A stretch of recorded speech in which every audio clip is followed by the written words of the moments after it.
Hi hello வணக்கம் and welcome. நான் சர்வேஷ். நம்ம டாட்டா ஐபிஎல் 2026 உடைய 7th மேட்சான Chennai super kings versus Punjab kings 11க்கு இடையில தான் நடந்து முடிஞ்சது. அண்ட் இந்த மேட்சை பற்றின கம்ப்ளீட் டீட்டெயில் ரிவ்யூ தான் நம்ம இந்த வீடியோவில் பார்க்க போகிறோம். அதுக்கு முன்னாடி நீங்கள் நம்ம சேனலுக்கு புதுசாக இருந்தால் மறக்காமல் சப்ஸ்கிரைப் பண்ணிவிடுங்க. ஒவ்வொரு மேட்சஸ் முடிஞ்ச பிறகும் அந்த மேட்சுடைய ஸ்டார் பிளேயர் அண்ட் ஆல்சோ என்னென்ன நடந்தது அப்படின்றதெல்லாம் டீட்டெயிலாக நம்ம ஒரு வீடியோ மூலமாக பார்க்கலாம். ஓகே, சென்னை சூப்பர் கிங்ஸ் சென்னையில் ஆட போகிற ஃபஸ்ட்டு மேட்ச் அப்படின்னும்பொழுது ஃபேன்ஸ் எல்லோரும் செம்ம ஆவலும் எதிர்பார்ப்போட தான் இன்றைக்கி மேட்சை தொடங்கினாங்க அப்படின்னு சொல்லலாம். எஸ், சென்னையில் சென்னை சூப்பர் கிங்ஸ் 2026 ஆடுற ஃபஸ்ட்டு மேட்ச் இது. பட் ஒரு முக்கியமான ஒரு வருத்தம் அப்படின்னு சொல்லி பார்த்தோன்னா, நம்ம தலை தோனி அவர்கள் இன்றைக்கி மேட்ச்லேயும் கிடையாது. இன்ஜூரி காரணத்தினால சில மேட்சஸ் அவர் விளையாட மாட்டார் அப்படின்னு சொல்லி ஆல்ரெடி அனௌன்ஸ் பண்ணியிருந்தாங்க. அந்த வரிசையில் இன்றைக்கி மேட்ச்சில் தோனி இல்லாதது ஒரு சின்ன வருத்தம் தான். ஓகே, டாஸ் அப்படின்றது நம்ம பஞ்சாப் கிங்ஸுடைய ஸ்ரேயாஸ் ஐயர் தான் டாஸை வின் பண்ணியிருந்தார். டாஸை வின் பண்ணி ஃபீல்டிங்கை சூஸ் பண்ணி சென்னை சூப்பர் கிங்ஸை ஆட சொல்லியிருந்தாங்க. அண்ட் பிச் ரிப்போர்ட்ஸ் அப்படின்றத பார்க்கும்பொழுதும் மேட்ச் கம்ப்ளீட்லி பேட்டிங்காக தான் இருக்கும் அப்படின்ற ஒரு விஷயத்த சொல்லியிருந்தாங்க. ஆக்சுவலாக நம்ம சென்னையில் நடக்கக்கூடிய மேட்சஸ் தான் ஐபிஎல்லில் லோ ஸ்கோரிங் கேமாகவும் இருந்திருந்தது இது வரைக்கும். பட் கடந்த சில மேட்சஸாக T20s எல்லாமே சென்னை சூப்பர் கிங்ஸ்க்கு சென்னையில் இருக்கக்கூடிய பிச்சர்ஸும் பேட்டிங் பிச்சாக மாற்றியாச்சு அப்படின்ற விஷயத்தையும் சொல்லியிருந்தாங்க. ஸோ இன்றைக்கும் ஒரு ஹை ஸ்கோரிங் கேம் தான் இருக்கும் அப்படின்ற ஒரு எதிர்பார்ப்போடு தான் மேட்ச் தொடங்குச்சு. ஓப்பனிங் எப்பயும் போல் நம்ம சஞ்சு சாம்சன் அண்ட் ருத்ராஜ் அவங்க 2 பேரும் வந்திருந்தாங்க. ஃபஸ்ட்டு ஓவரில் ஒரு ஃபோர்ஸ் அப்படின்ற ஒரு விஷயம் போக நம்ம சஞ்சு சாம்சன் 2வது ஓவர் அவுட் ஆனது ஃபேன்ஸுக்கு ஒரு மிகப்பெரிய டிஸப்பாயின்மெண்ட்டாக இருந்தது. ஏன்னா சென்னையில் ஃபஸ்ட்டு மேட்ச் ஒரு ஹை ஸ்கோரிங் கேம் அப்படின்னும்போது ஃபஸ்ட் எடுத்த உடனே விக்கெட் அப்படின்றது ஃபேன்ஸுக்கு ரொம்ப அப்செட்டான ஒரு விஷயமாக இருந்தது இன்றைக்கி மேட்ச்சில். பட் அதுக்கு அடுத்ததாக சஞ்சு போன பிறகு ஒரு டைமண்ட் வந்தது அப்படின்னு சொல்லலாம் சென்னை சூப்பர் கிங்ஸ் ஃபேன்ஸுக்கு. எஸ், ஃபஸ்ட் டைமாக நம்ம சென்னை சூப்பர் கிங்ஸில் இப்படி ஒரு பேட்டிங் அப்படின்ற மாதிரி தான் ஆயுஷ் மாத்ரே ஆடி இருந்தார். கிட்டத்தட்ட 43 பாலில் 73 ரன் எடுத்திருந்தார் நம்ம ஆயுஷ் மாத்ரே அவர்கள். 5 சிக்ஸஸும் 6 ஃபோர்ஸுன்னு கிட்டத்தட்ட 170 கிட்ட ஸ்ட்ரைக் ரேட்டில் ஆடிட்டு இருந்தார். பட் இவ்வளோ வேகமாக ஆட இன்னொரு பக்கம் நம்ம ருத்ராஜ் கெய்க்வாட் அவர்கள் ரொம்பவே பொறுமையாக அவருக்கு பார்ட்னர்ஷிப் கொடுத்தாரு அப்படின்னு சொல்லலாம். கிட்டத்தட்ட 14 ரனில் ஃபஸ்ட் விக்கெட் விழுந்த நம்ம சென்னை சூப்பர் கிங்ஸ் அதோட 110 தான் 2வது விக்கெட்.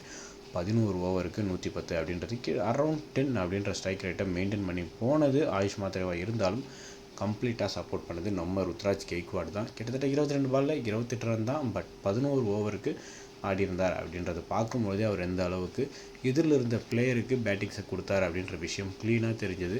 அண்ட் அதுக்கு அடுத்ததாக நம்ம ஆயுஷ் மாத்ரே உடனே அவுட் ஆகிட்டார் அடுத்த ஓவர்லேயே. ஸோ ஸ்ட்ராங்கான ஒரு ஆப்போசிட்டாக நம்ம ருத்ராஜ் அவருக்கு பெரிய ஹெல்ப்பாக தான் இருந்தார் இந்த மேட்ச்சில்.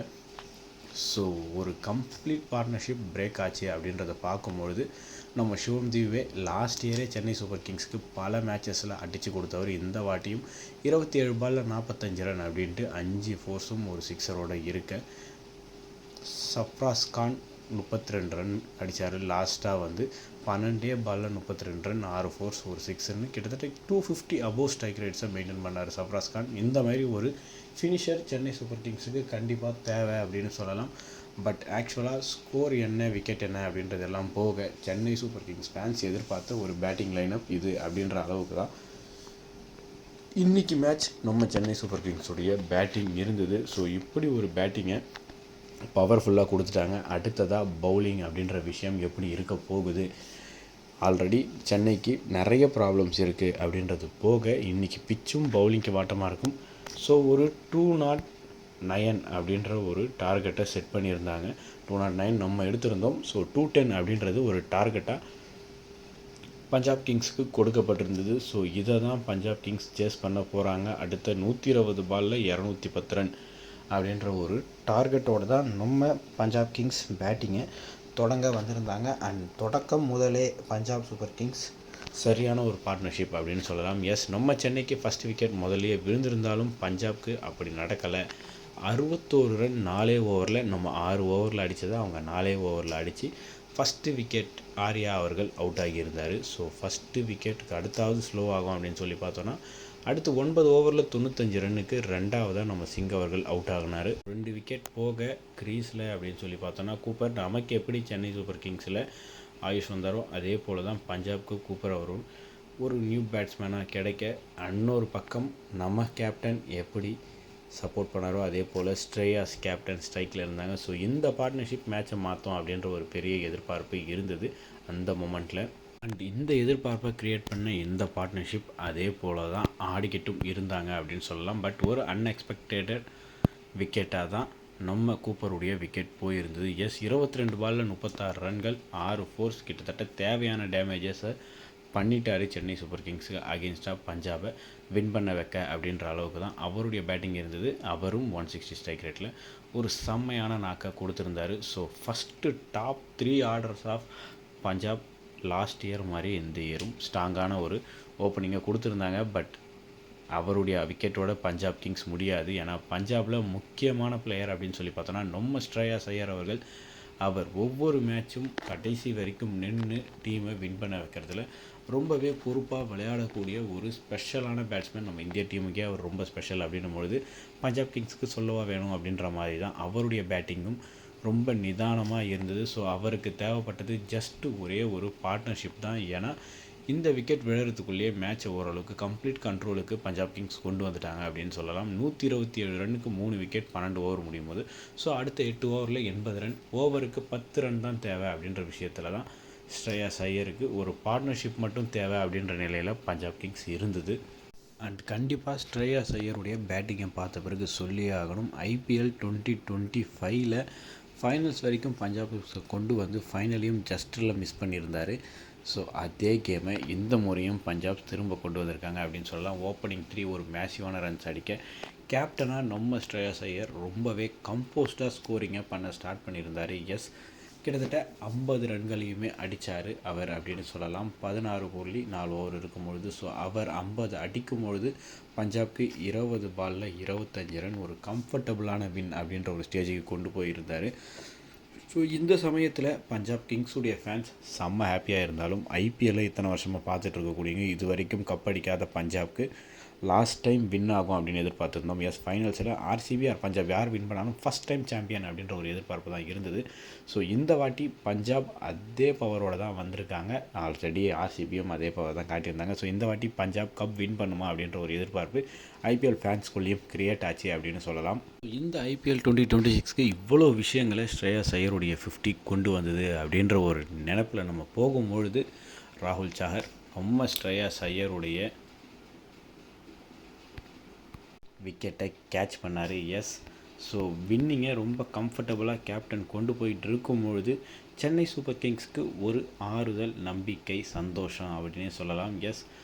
3 ஓவரில் 24 ரன், அதாவது 18 பாலில் 24 ரொம்பவே கம்மியாக இருந்தாலும் ஒரு வெல் செட்டில்டு அண்ட் ரொம்ப கம்போஸ்டாக ஒரு பெரிய டேஞ்சரஸான பேட்ஸ்மேனான நம்ம ஸ்ரேயாஸ் ஐயர் அந்த இடத்துல அவுட் ஆகி இருந்தார் அப்படின்றது CSK ஃபேன்ஸ்க்கு அந்த மூமெண்ட்டை செலிப்ரேஷன் பண்ண வச்சுது.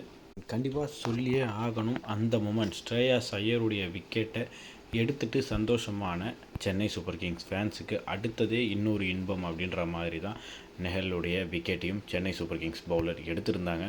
ஸோ 2 விக்கெட் அடுத்தடுத்து விழுந்தது. ஃபேன்ஸ் எல்லோரும் செம்ம எனர்ஜி ஆகியிருந்தாங்க. பட் அடுத்த பால் நம்ம மார்க்கஸ் ஸ்டாய்னிஸ் ஒரு 4 அடித்து மறுபடியும் ப்ரெஷரை ஏற்றுனார் மேட்ச்சில் அப்படின்னு சொல்லலாம். அண்ட் ஒரு பக்கம் மார்க்கஸ் ஸ்டாய்னிஸ் தான் டேஞ்சரஸ், அவர் விக்கெட் போனால் போதும் அப்படின்னு சொல்லி ரொம்ப நினச்சிட்டு இருக்கேன். இன்னொரு பக்கம் சஷாந்த் சிங் அவர்கள் 2 ஃபோர்ஸ் அடித்து மேட்சை கம்ப்ளீட்டாக கொண்டு போயிட்டார் அப்படின்னே சொல்லலாம். பஞ்சாப் கிங்ஸ் கைவசம் எத்தனை பாலில் வின் பண்ணுவாங்க அப்படின்ற ஒரு ஸ்டேஜ் தான் வந்திருந்தது. இன்றைக்கி கடைசி 2 ஓவர் போகும்பொழுது 3வது ஓவர் முடியும் பொழுது ஓரளவுக்கு வாய்ப்புகள் பிரகாசமாக சென்னை சூப்பர் கிங்ஸ் ஃபேன்ஸுக்கு எதிர்பார்ப்பை க்ரியேட் பண்ணியிருந்தாலும் 3வது ஓவரில் வந்த ஒரு 2 ஃபோரும் அதே போல் 2வது ஓவர் கடைசியாக 19வது ஓவர், அதாவது 18 ஓவர் போகும்பொழுது வந்த ஃபோர்ஸும் மேட்சை கம்ப்ளீட்டாக சென்னை சூப்பர் கிங்ஸ் கிட்ட இருந்து கம்ஃபர்டபுளாக பஞ்சாப் கிங்ஸ் கைக்கு கொண்டு போயிடுச்சு அப்படின்னு சொல்லலாம். சஷாந்த் சிங் அவர்கள் ஒரு பக்கம் சும்மா தான் இருக்கார். அவர் போதும் வெறும் மார்க்கஸ் ஸ்டாய்னிஸ் தான் டேஞ்சர் அப்படின்னு நம்ம யோசிக்க, அவரும் அவருடைய டேஞ்சரை கடைசி 10 பாலில் காமிச்சார் அப்படின்னே சொல்லி ஆகணும். 18th ஓவர்லேயே நம்ம பஞ்சாப் கிங்ஸ் மேட்சை வின் பண்ணிட்டாங்க. கிட்டத்தட்ட 8 பால்ஸ் ரிமைனிங் வச்சுக்கிட்டு 5 விக்கெட் கையில் மிச்சமும் இருந்தது. அந்த அளவுக்கு ஒரு கம்ஃபர்டபுள் வின்னை தான் பஞ்சாப் கிங்ஸ் சென்னைக்கு அகேன்ஸ்டாக சென்னையிலே எடுத்திருந்தாங்க. ஆக்சுவலாக சென்னை ஃபேன்ஸ் ரொம்பவே அப்செட் ஆகிருந்தாங்க. ஃபஸ்ட்டு மேட்ச் இன் சென்னை 2026 ஒரு பெரிய கம்பேக் சென்னை யங் டீமோட கொடுக்கும் அப்படின்னு சொல்லி எதிர்பார்த்துருந்தோம். பேட்டிங்கில் சாட்டிஸ்ஃபை பண்ணியிருந்தாங்க. பட் பவுலிங்கில் சின்ன சின்ன இடங்களில் சந்தோஷம் கொடுத்துருந்தாலும் ரொம்ப பெரிய வருத்தம் தான் சென்னை சூப்பர் கிங்ஸுடைய ஃபேன்ஸுக்கு. பட் பஞ்சாபுடைய ஃபேன்ஸ் லாஸ்ட் டைம் விட்டு போன இடத்துல இருந்தே கண்டினியூ பண்ணுறோம். இந்த முறை கண்டிப்பாக கப் அடிப்பாங்க அப்படின்ற ஒரு எதிர்பார்ப்பு பஞ்சாப் ஃபேன்ஸுக்கும் ஐபிஎல்லை எத்தனை வருடங்களாக பார்த்துட்டு இருக்கக்கூடியவங்களுக்கும் இருக்கும் அப்படின்னு சொல்லி எதிர்பார்க்கலாம். அண்ட் நீங்கள் இந்த வீடியோ கம்ப்ளீட்டாக பார்த்துருக்கீங்க. இப்போது நீங்கள் நேற்று மேட்ச்சில் என்னென்ன விஷயங்களை ஃபீல் பண்ணீங்க அப்படின்றத ஒரு கம்ப்ளீட்டான டீட்டெயிலில் கமெண்ட் பண்ணுங்கள். மறுபடியும் அடுத்த ஒரு சூப்பரான வீடியோவில் நான் உங்களை மீட் பண்ணுறேன். அந்த வீடியோ பார்க்க சேனலை மறக்காமல் சப்ஸ்கிரைப் பண்ணி வைங்க. அது வரைக்கும் பாய்.